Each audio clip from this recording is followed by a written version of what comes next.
Little M was hecka mad. She had just got home from school after a whole day of miserable teasing from none other than her nemesis, little L and little N.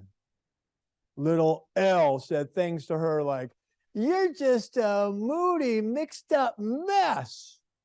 And little N, not to be outdone, said, "Yeah, and you're miserable, and you're, let me get my flashcard. I got it right here. You're mediocre and melodramatic." Well, those were words that just were not nice at all. And little Em went home and she thought, what is she going to do to get back at them? She had to figure out something to show them how mad she was, how terrible they were. And she thought through dinner. And then she went to bed and she couldn't sleep because she thought and thought and thought, what can I say to her? And then, what can I say to them? And then she came up with it. The next day, she went to school. Of course, the teacher, Miss Fitzpatrick, lined them all up and had them call off their names in roll call. Of course, there was A, B, C, D, E, F, G, H, I, J, K, M, O, P, Q, R, S, T, U, V, X, Y, Z. There was no little L and little N. Now, as she was dozing off to sleep, she thought how nice it would be if little N and little L had never been born. And sure enough, her dream came true.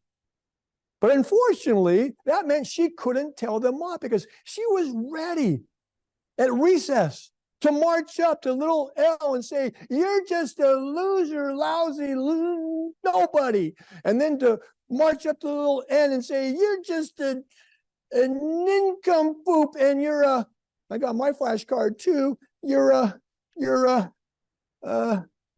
nefarious." I don't know what it means, but that's what you are. But they weren't there. And she looked forward to her special lunch time, but without an L, there was no lunch. And of course, in the playground was no light laughter that she was used to hearing. In fact, all the kids were being really mean to each other. And then she heard it. Beep, beep, beep, beep, beep, beep, beep, beep, beep. It was her alarm clock going off. She woke up. It wasn't real. She experienced an nightmare. And she went to school. And sure enough, as Miss Fitzpatrick always did, she lined them up in order and they said off their names, A, B, C, D, E, F, G, H, I, J, K, L, M, N, O, P, you know the rest. They were back. But she decided maybe it wasn't such a great idea to tell them what she really felt, and maybe she should use a different tact. So she looked at little L and said, "I love your beautiful smile. It always makes me happy." And then she looked at little N and said, "Your green eyes fill me with joy." And that did it.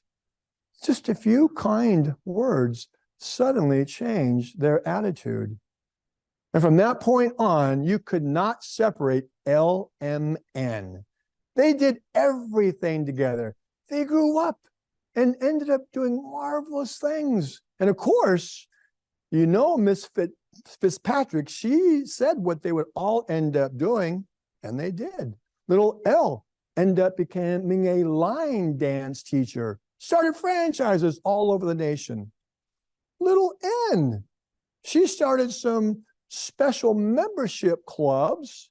I wouldn't know about them except for Connie and Tom told me about the one just down the road called Olive Dale.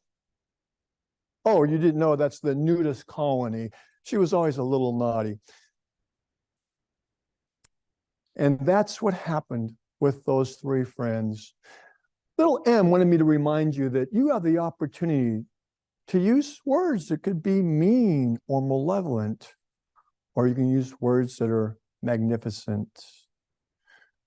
Oh, what did she end up doing? She ended up starting an empire that made her a multimillionaire. You all know her empire because you all love the special sweet treats that she came up with. We all know and love M&Ms. Tom.